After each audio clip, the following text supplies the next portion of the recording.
दोस्तों आपका स्वागत है ब्रेकिंग न्यूज में। देश और दुनिया की तमाम बड़ी खबरों को इस वीडियो में जानेंगे। लॉकडाउन 5 और अनलॉक 1 की सभी तमाम बड़ी खबरों को जानने के लिए वीडियो को अंत तक जरूर देखें। लेकिन इससे पहले आप चाहते हैं कि ऐसी बड़ी खबरें आपके पास सबसे पहले पहुंचे तो चैनल को सब्सक्राइब करके बेल आइकन को जरूर दबाएं। दोस्तों वीडियो में आगे बढ़ने से पहले फटाफट जान लेते हैं महामारी के नए अपडेट्स को। अभी तक भारत में संक्रमित मरीजों की संख्या 4,40,215 पहुँच गई है और अच्छी बात यह है कि 2,48,190 लोग ठीक होकर घर जा चुके हैं और दुख की बात यह है कि 14,011 लोगों ने दम तोड़ दिया है। बात करें विश्व की तो विश्व में संक्रमित मरीजों की संख्या 51,82,575 पहुंच गई है।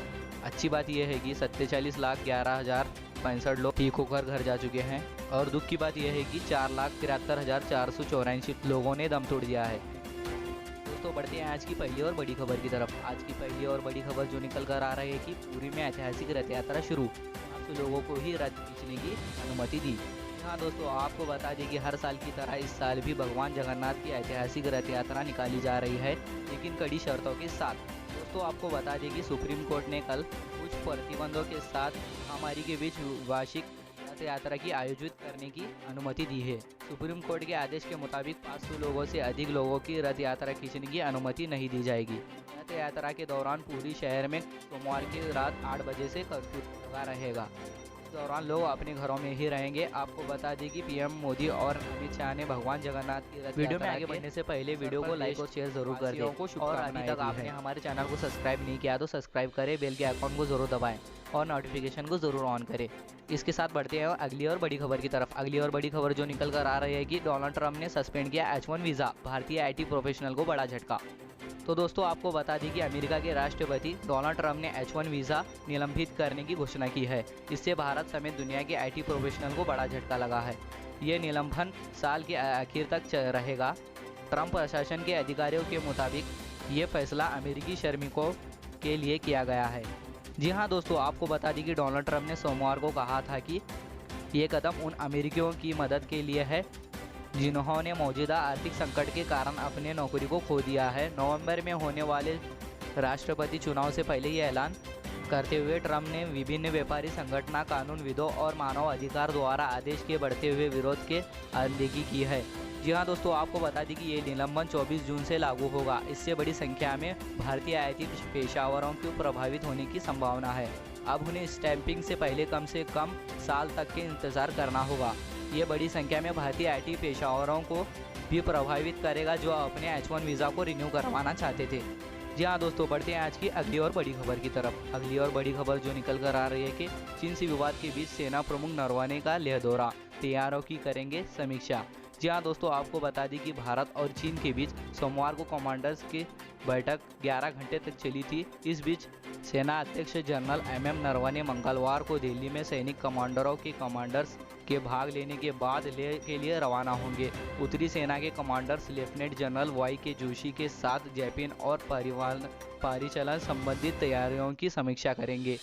इसके अलावा सेना प्रमुख ग्राउंड कमांडो के साथ गतिविधियों पर चर्चा करेंगे और फॉरवर्ड स्थानों का भी दौरा करेंगे। जी हाँ दोस्तों आपको बता दें कि गलवान घाटी में हुए झड़प के बाद सेना प्रमुख पहली बार लेह जा रहे हैं। इससे पहले वही सेना प्रमुख air chief marshal RKS Bhadauria ने रविवार को लद्दाख का दौरा किया था। आपको बता दें कि लद्दाख में झड़प में भारतीय सेना के 20 जवान शहीद हो गए थे, जिसमें कर्नल रैंक के अधिकारी भी शामिल थे। जी हाँ दोस्तों तो बढ़ते हैं आज की अगली और बड़ी खबर की तरफ। अगली और बड़ी खबर जो निकल कर आ रही है कि चीन में सेना विवाद पर जापान को उकसाकर अमेरिका को ललकारा।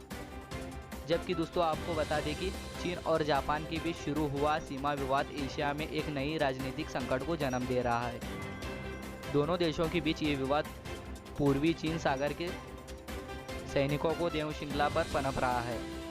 भारत के साथ पूर्वी लद्दाख के गलवान घाटी में दोनों पक्षों की ओर से संघर्ष के बाद चीन ने जापान की ओर रुख किया है।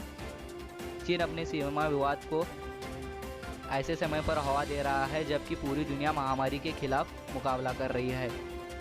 ये चीन की किसी सोची समझी राजनीतिक रणनीति का हिस्सा है। इसमें कोई शक नहीं है कि अगर चीन जापान के बीच ये टकराव की ओर बढ़ रहा है तो अमेरिका को इसमें कूदना ही होगा।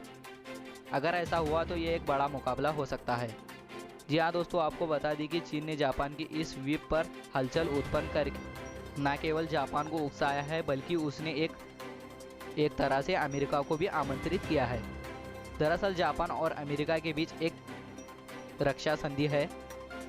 इस संधि के तहत ये जापान पर कोई भी विदेशी शक्ति हमला करती है तो वाशिंगटन टोक्यो की रक्षा करेगा। इस संधि के तहत अमेरिका जापान की रक्षा के लिए आता है। यदि दोनों देशों के बीच तनाव बढ़ता है, सैनिक टकराव की नौबत उत्पन्न होती है तो जाहिर है कि अमेरिका को आगे आना होगा। ऐसा नहीं है कि चीन इस संधि से वाकिफ नहीं है, उसने जानबूझकर इसको नए सिरे से इस द्वीप पर विवाद उत्पन्न करके अप्रत्यक्ष रूप से अमेरिका को ललकार रहा है।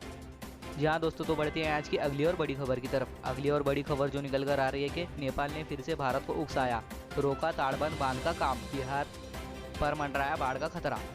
जी हाँ दोस्तों, आपको बता दी कि भारत के साथ सेना विवाद के बीच नेपाल ने उकसाने वाला कदम उठाते हुए सीमा पर ताड़बंद बांध का मरम्मत कार्य रोक दिया है, जिससे बिहार में बाढ़ का खतरा पैदा हो गया है।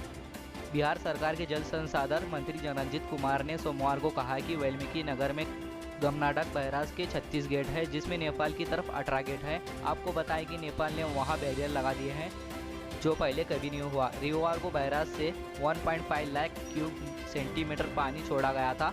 अगर बाढ़ से निपटने वाली सामग्री और हमारे अधिकारी नहीं पहुंचे तो स्थिति बेहद ही गंभीर हो सकती है। जी हाँ दोस्तों, आपको बता दें कि जेडीयू नेता ने कहा कि इसी तरफ नेपाल के पूर्वी चंपारण में नदी के ताड़बंद का काम नहीं रोक दिया गया है।